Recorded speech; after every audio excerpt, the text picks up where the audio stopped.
जय श्री राम भाइयों, जय श्री हनुमान। आज चर्चा करेंगे जो कुछ व्यक्ति हैं, कुछ श्रोतागण, कुछ बंधुओं का क्वेश्चन है जो पूजा पाठ बहुत करते हैं, मन से करते हैं, सब रोज करते हैं और मुझे कुछ फर्क नहीं पड़ता है, मैं कुछ अपने आप में अंतर नहीं पाता हूँ। लोगों का भी कहना है कि इनके जैसे पूजा पाठ करने वाले व्यक्ति कोई है ही नहीं, बहुत देर तक पूजा करता है या पूजा पाठ से बड़ा संग है इसका, फिर भी इनके तरफ कुछ इसका देख कहाँ रहा हो, कुछ इसका हो कहाँ रहा है। यानी मानव इतने उतावला होते हैं, इतने ही उनको फल की आकांक्षा रहती है जो पूजा पाठ पर से अविश्वास करना शुरू कर देते हैं। तो चलिए आज इसी पर चर्चा करेंगे। चर्चा करने से पहले मैं ब्रजेश पाठक आप सभी श्रोतागण बंधुओं का अपने YouTube चैनल पर हार्दिक स्वागत करता हूं और एक निवेदन करता हूं कि पहली बार चैनल पर विजिट किए हैं तो कृपया करके चैनल को सब्सक्राइब कर लें और बेल आइकन को प्रेस करके ऑल पर सेट कर लें और कमेंट में प्रभु श्री राम का नाम जय श्री राम अवश्य लिखें, क्योंकि प्रभु श्री राम के नाम में ही इतना शक्ति है। जो आप लिखते हैं तो हाथ पवित्र हो जाता है और हाथ से की लिखावट को यदि आँख देखता है तो आँख पवित्र हो जाता है और आँख से देखे गए शब्दों को यदि मुख द्वारा वाणी निकलती है तो मुख तो पवित्र हो ही जाता है और उस वाणी को यदि कान सुनता है तो कान भी पवित्र हो जाता है। तो चलिए भाइयों, आज बंधुओं चर्चा करते हैं जो पूजा पाठ करने वाले व्यक्ति जो भी हैं तो उनको माने कहने का मतलब है, यदि आप सब जगह से थकते हैं, सारी जगह से जब थक जाते हैं, जब आप सारी जगह हाथ पैर मार लेते हैं तब तो आप भगवान के पास आते हैं, क्योंकि आप जहाँ जाते हैं वहाँ आपका कोई काम नहीं बनता है। तब जब थकते हैं तब भगवान के पास आते हैं। इसका कारण यह है जो जिंदगी में जब हारते हैं तब प्रभु के शरण में आते हैं, आना भी चाहिए, क्यों नहीं, क्योंकि प्रभु सबका कल्याण करते हैं और प्रभु बड़े ही दयालु हैं।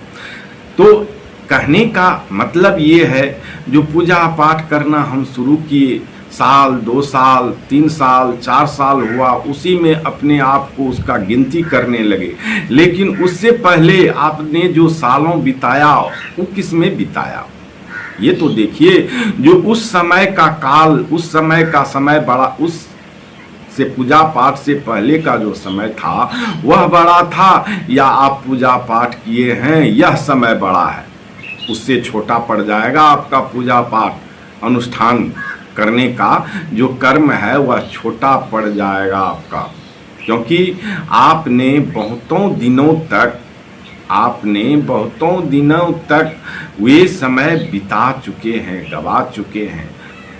इसलिए आपकी पूजा जो है जल्दी स्वीकार या जल्दी चमत्कार आपकी पूजा नहीं कर रही है। तो भाइयों बंधुओं, कहने का मतलब ये है जब भी आप पूजा पाठ भगवान का करते हैं तो करते क्या है, सभी देवी देवताओं को पूजना शुरू कर देते हैं। ठीक है, जल फूल पान पत्ती जो भी है सब देवता को देना चाहिए, लेकिन एक देवता है जो उनको मन में बसाना पड़ेगा।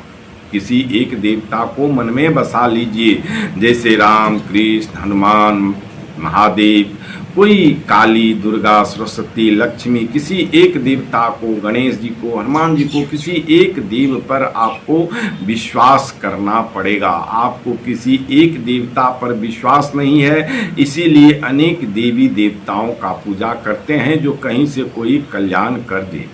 ऐसे नहीं होता है। यदि आप एक पर विश्वास कीजिएगा तो वही एक आपका कल्याण करेगा, अन्य सभी देवी देवताओं पर विश्वास कीजिएगा तो सभी देवता लोग भी सबके सब भरोसे रह जाएंगे और बीच में आप छूट जाएंगे। इन बातों को ध्यान में रखिएगा। जो आप सभी देवी देवताओं को जल फूल पत्ती दे सकते हैं, लेकिन किसी एक देवता का नाम जाप अपने मन में, दिल में, हृदय में, दिमाग में बैठा लीजिए, ताकि वह उनका नाम हमेशा आपके अंदर से उच्चरित होता रहे और हमेशा आपकी जुबान पर उनका नाम निकलता रहे, हृदय से निकलता रहे, ताकि प्रभु जिनका नाम आप जप कर रहे हैं वह आपका कल्याण कर सके। बंधुओं, कहने के लिए व्यक्ति कहते हैं हमने बहुत पूजा पाठ किया है, बहुतों दिनों तक किया है, मगर फल की प्राप्ति नहीं होती है।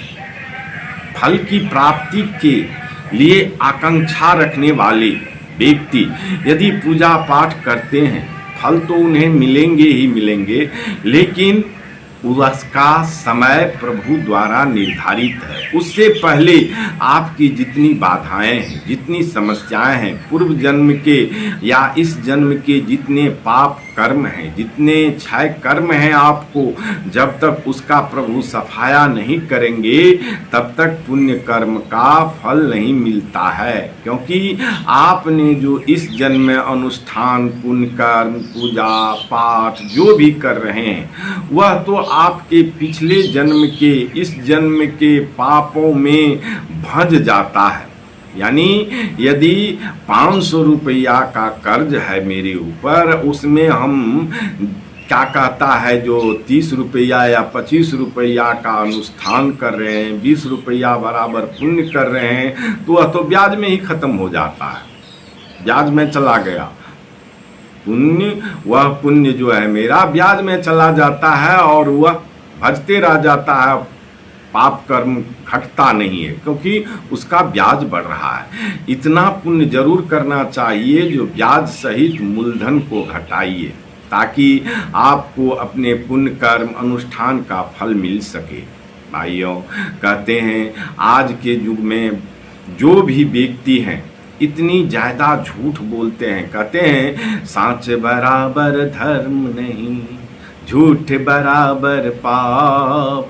मतलब कहने का ये है, जो बंधुओं ज़्यादा आदमी देखिए तो झूठ पर झूठ, झूठ पर झूठ, झूठ पर झूठ बोलते जाते हैं, तो पूजा का फल कहाँ से प्राप्त होगा। करते पूजा हैं, जा कर के बैठते हैं निशाचरों के पास। निशाचरों से आपका सत्संग है, जो भर दिन झूठ बोलता है, ताश खेलता है, अपना समय दारू में, मदरा पान में बिताता है। आप उनके पास बैठिएगा तो आपके पूजा का फल क्या होगा, धीरे धीरे वहाँ जो है मैंने आपके अंदर से जो भी आप संगठित करके रखे हैं ऊर्जा शक्ति समाप्त हो जाती है। इसलिए कहते हैं बिनु सत्संग विवेक न होई, राम कृपा बिनु सुलभ न सोई। धीरे धीरे भगवान की तरफ कदम बढ़ाए हैं तो सुलभ हो जाएगा, और बिना राम के कृपा का आपका अच्छा सत्संग नहीं होगा। करते रहिए, अच्छा सत्संग होते रहेगा। और इसी तरह के वीडियो और प्रसंग को सुनने के लिए हमारे चैनल को अभी तक यदि सब्सक्राइब नहीं किए हैं तो सब्सक्राइब कर लीजिए, बेल आइकन को प्रेस करके ऑल पर सेट कर लीजिए, और कमेंट में प्रभु श्री राम का नाम, जय श्री राम अवश्य लिखिए, जिससे प्रभु श्री राम आपका मंगल करे। श्री हनुमान जी कष्ट हरे। जय जय श्री राम, जय जय सीताराम।